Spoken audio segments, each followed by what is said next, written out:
CEO Wisdom Pod with Maximus Greenwald, aka Max Greenwald. We're gonna discuss the why behind the Maximus. Max is co-founder and CEO at Warmly. I interviewed his co-founder the other day, Alan Zhang. Very interesting guy. So I guess they will make a very fun and interesting and odd couple as a co-founders of Warmly, which is one of my favorite company. I use the tool that you guys see there. And you can see it on Mac's screen as well in a moment when he will speak. This podcast has been brought to you by podpire.com. If you want to start, scale, and be invited to Pod. And Max, I'm glad to have you on. Can you tell us a bit more about yourself and Warmly? Yeah, thanks so much for having me on, Charles. So I started this company almost 4 years ago with our good friend Alan and Karina as well. And the three of us were really interested in helping create warm relationships between people. And it just so happened that you can make money doing that on sales. And so we've been iterating over the last couple of years to create a series of warm lead products, one of which you see on screen, which helps you look more professional on your calls, share more about yourself, and create a more connected digital world. Yeah, happy to dive into whatever topics you'll find exciting. Yeah, well, tell us about your odd past. You know, you've made documentaries, you did the Justin Con Twitch, like film, well, not Twitch, but filming your life at Justin.tv. You've done all these weird experiments, you've been accepted at YC. Give us a highlights of all the weird things you've done throughout your life. I think they just keep getting weirder. I guess, yeah, I mean, I live a motto of like, newness is good, and newness can mean pain because you don't know how to do something. But I think that like those who learn the fastest will be most successful. And so I'm always trying weird new stuff. When I was a kid, I was into documentary filmmaking. I interned for Ken Burns, who was a famous documentary filmmaker. Learned a lot about videography, but also really just about how to ask good questions. And so I realized that it's useful to be able to ask good questions because then you can uncover the meaning of life. You can uncover how to make your business successful. You probably know a lot about asking great questions being a podcast host. I don't know. Yeah, I guess it just keeps getting weirder. I've in college wanted to break a world record. So we set the world record for the most number of people simultaneously wolf howling. Weird side project of mine. Started an edtech nonprofit. Really wanted to help people attend more hackathons.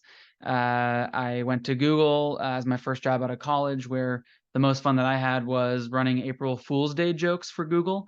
And so that's actually where I met my co-founder Karina.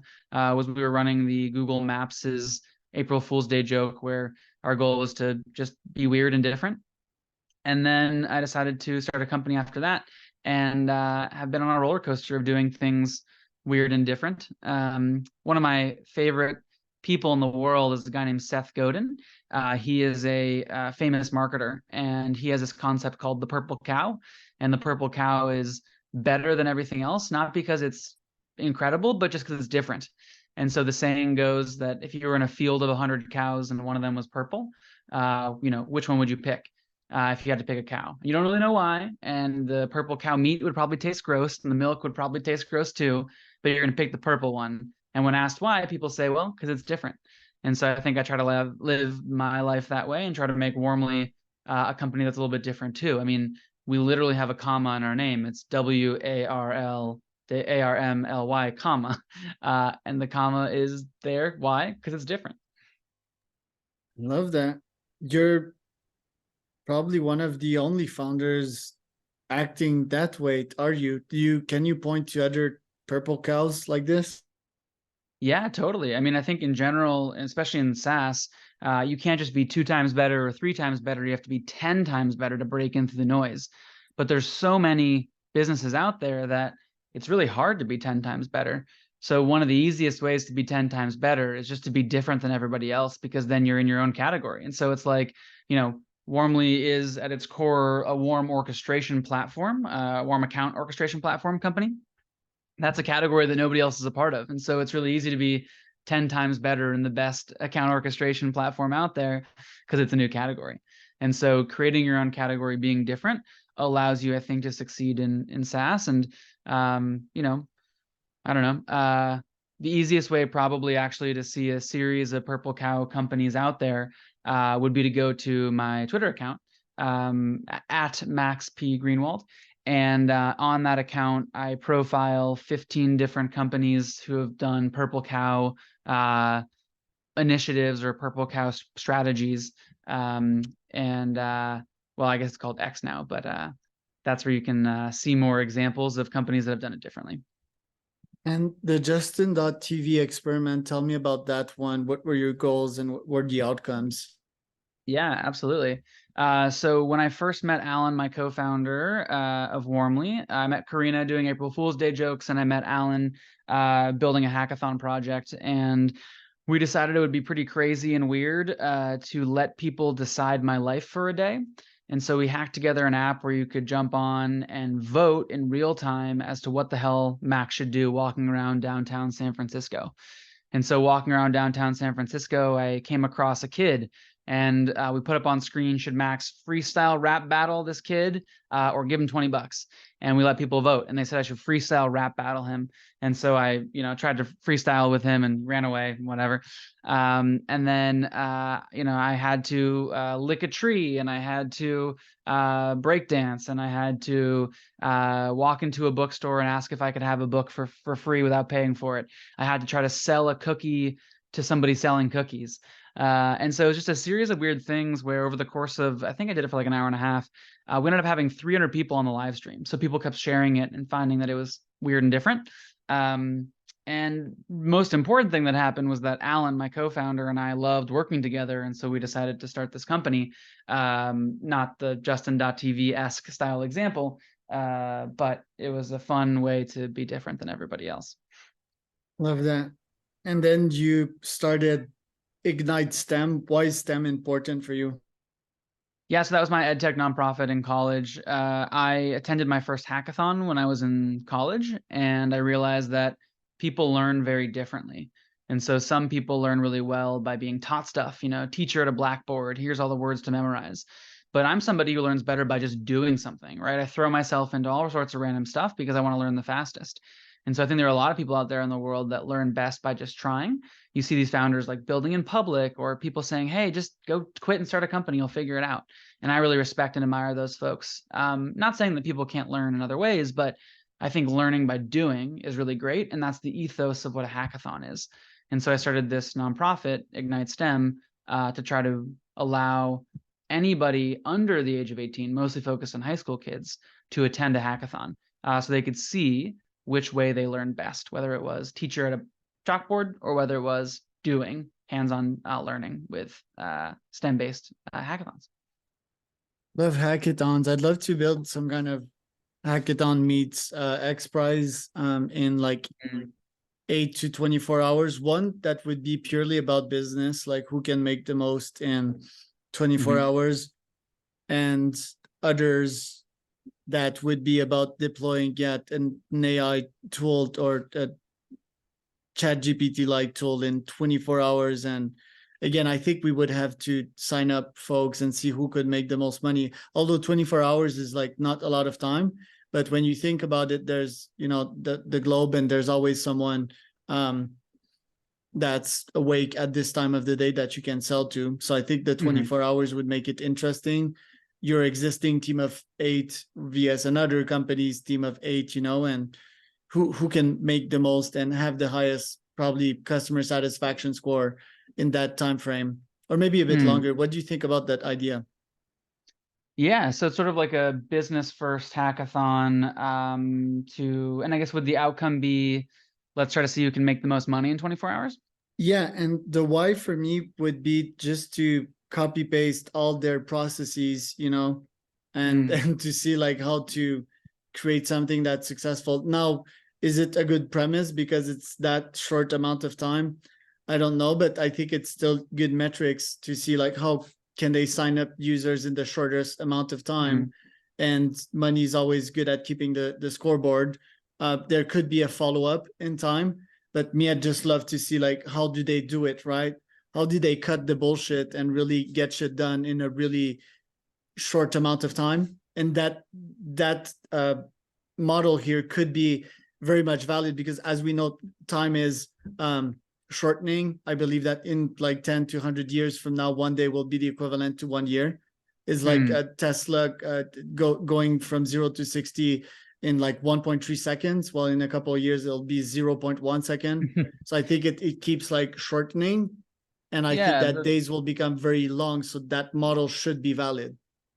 The way that I would think about it is that whereas a hackathon is code-based, so you can kind of have control of your own destiny of building something like in 24 hours, sales and business requires other people to respond, to interact. I might recommend making the hackathon more like a week long, but I love the idea of bringing hackathons to more than just engineers. So looping in business people, salespeople, and then maybe what you do is you give them a level playing field of a couple business ideas to chase. Day 1 and 2 is about creating the business and the business plan. And the rest of the week is about swapping lead generation tips, sales tactics, and approaches to maximize outcome success of whatever you're selling. And then that way people can teach one another. I think it'd be fascinating to watch them deploy bots, and AIs, and we'd get like the League of Legends reaction. Oh, just deploy a bot and generated like 7K or just reach like 100K views on that channel, like, and you'd get the crowd's reaction. That'd be quite interesting. But yeah, I want to ask though, because Warmly, you guys are onto many things. You have $1 billion goal.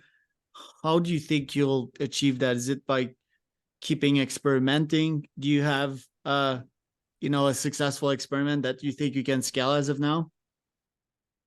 I believe that the business we're building today has the ability to become $1 billion business. So I'm happy if you want to go into like why I think the economics of our current business makes sense. I could also talk about just like why I think experimenting in general is a good framework for success. Which one would you rather I go into? First one. Okay, cool. So as you probably see on screen, we have these really cool, we call them AI name tags by Warmly. This is a viral lead generator for us. We have hundreds of thousands of people who've installed this app, and it lets people know about our brand and how we think about creating warmth in the world and helping connect people, especially sellers to prospects. So I do think this gives us a differentiated approach to be able to reach and punch far above our weight in terms of getting our branding out there. But the real power, of course, comes in the actual product, which is a warm lead generator that de-anonymizes your website traffic and helps you take action on that data in automated ways to generate more pipeline. And so we help people generate usually 40 to 50% more pipeline in a couple of months, focus primarily on taking the people that are visiting their website but haven't signed up for a demo yet and automatically emailing or LinkedIn sequencing those individuals, as well as allowing them to live chat or video call with prospects that are navigating their website. And basically what we're finding is that as channels get more saturated, cold calling is going away, cold emailing is going away. In the future, being able to generate leads is going to be through warm leads, or said another way, through intent data, which basically helps you figure out, instead of just blasting off into the world, who the hell would buy my stuff, you should focus on who's already in market to consider and look at the things you care about. So you can solve one of the hardest problems, which is timing, right? If you knew all the companies that were ready today, you'd focus on them. If you knew all the companies ready tomorrow, you'd focus on them tomorrow. Anyway, I'm happy to go into more details, but the unit economics and the size of our TAM and the customer traction we've seen early on since launching the product about 9 months ago, I think indicate a really big business. Right. And isn't like everyone and their cousin building these types of apps and the shadow funnel type of things? Do you mean, do we have competitors? Yeah, well, it's not the question. There's like tons of competitors out there. So, but you have the data on your side saying that it can be potentially big, and you probably have your own angles. And I just want to add to that. Websites. Okay, if I visit their website, but I mean, I visit tons of websites on a daily basis, and that doesn't. Most of them, first, that don't inspire me to buy. They're crappy websites, and second, I think it's like a second thought type of habits. But if I read like their content in my mailbox, right, their newsletter and on LinkedIn, it might increase the authority, and then I might be like, yo, they're very smart. Podcasts, in my opinion, as well. The emails thing, I do agree with you that it's might gonna fade out. There's a lot of competition. I mean, we've seen it with calls. Calls are like pretty much dead. Or Mhm. if you're very, very good at making calls, you can still be successful. LinkedIn, there's a bunch of crap in there. So there's crap everywhere. Maybe like a good remarketing So ad would still have value. But yeah, yeah, go on. I think to your point of want to visit lots of websites and not actually signing up for like a demo or buying the thing, that's what I would call you're early in like the awareness game of trying to figure out whether or not you're ready to buy or whether that's something that could be useful for you. What we focus on, for example, is a prospect who spent 2.5 minutes on your website 3 different times in the last 2 weeks and is now on your pricing page. And so that signal is strong enough that I think you're out of the awareness phase, right? More like retargeting for marketing, stuff like that, and moving your way into the, I guess, like actively interested in buying phase. Now, if you're a company with a lot of competitors, you know that right after their website visiting session, they're going to go check out your competitor page. And you don't want to be the one they set up a demo with third. And so you want to put yourself in the driver's seat of giving yourself every possible chance just for the leads that are really, really hot and really, really relevant to reach out to them instantly. And so we allow you to do that with live video, live chat, or also auto email or auto LinkedIn reach out. So, these are all just methods that lead to an increase in pipeline because there's a lot of folks that you're missing out on because they're just not ready just yet to book a demo, but they are ready to chat if you're able to connect with them. Buying intent seems quite hard to predict. Yeah. There's been various companies trying to take a shot at it. I think Apollo partnered with Foundry. It's not super Mm-hmm. good. Their data, there seems to be a machine learning aspect to it. Doesn't seem to be super powerful. How does Mm-hmm. one predict accurately buyer intent if it's not this predictable seasonality? Yeah, there's a whole bunch of factors that go into it, but I guess candidly, we're not trying to build the best buyer intent. We do have a couple of signals that we include as part of our graph, but we partner with companies like 6sense and Clearbit and a couple others that are in the works that are going to come out soon. They're the ones who are the absolute experts in understanding intent. Where we want to be absolute experts is using AI and automation to take action on that intent data. Because yeah, it sounds really nice to be told, here's all the companies and contacts visiting your website, but none of it matters unless you're booking new meetings from that data. And there's a big gulf between a list of companies who visited your website and 7 new booked meetings that are happening tomorrow morning for your sellers. And so we want to use AI and automation to take real-time action on that data so you never miss anything that might come out of the intent. Hey, couple of rapid fire to finish up. How does being a Formula fan, a chess player, and a digital nomad make you a better entrepreneur? I love Formula One. Cars drive fast. I like fast cars. I don't think it makes me a better entrepreneur. But I do think being a digital nomad does because I can see more of the world. I can connect with different entrepreneurs from different places, and I can be very intentional about how to use my time to be successful. And then also when I'm on planes and trains, I get a fuck ton of work done. Interesting. I've never been good at that. I found that planes are shitty environments. You're all stuck up, plus like radiations blow my brain up, plus all the stress from airports. I try to sleep in airplanes. Interesting. The endurance athlete part, how does that make you a better founder? Yeah, that one's an easy one. I see you've done some Ironmans as well, and I actually saw that you have a little what do you call these? Yeah, a little grip strength trainer. I use the same thing. It's all about 300 mental fortitude. pound, Yeah, no, well, that's pretty good. I think I'm on 30. 140. I'm on 145, so you're Oh beating me. shit. Okay. Yeah, Um, that's good. no, it's 300 though. But yeah, I mean, this is a simple one. I think it's really just mental fortitude. I think that oftentimes, and I don't think that I'm a great founder. I think that I'm doing my best to be the best that I can. But I think just the perseverance and mental fortitude that comes along with endurance athletic competitions. I do the world's toughest mutter and stuff like that. Haven't done an Ironman yet, but would love to. Makes you push yourself to the limit and then test just the boundary past that. And I think it's very difficult to succeed as a founder unless you're willing to put yourself through a lot of pain and suffering. There you go. And the world toughest mudder, can you describe it to the audience? It's a 24-hour endurance competition where you see how many 5-mile loops you can do in 24 hours. And then every quarter mile inside of that 5-mile loop is an obstacle like, electrocution shock or scale a wall or climb some sort of crazy obstacle. Yeah, you might have heard of Spartan races before. It's kind of like that. But yeah, stay up for 24 hours and run. And what was the experience for you? How did you go through? Yeah, first year that I did it, I got 50 miles and I got frostbite, which was really stupid because I didn't have the right glove wear. And I basically learned that it's not about how in shape you are, it's about how well you regulate your nutrition and your mental fortitude and your gear.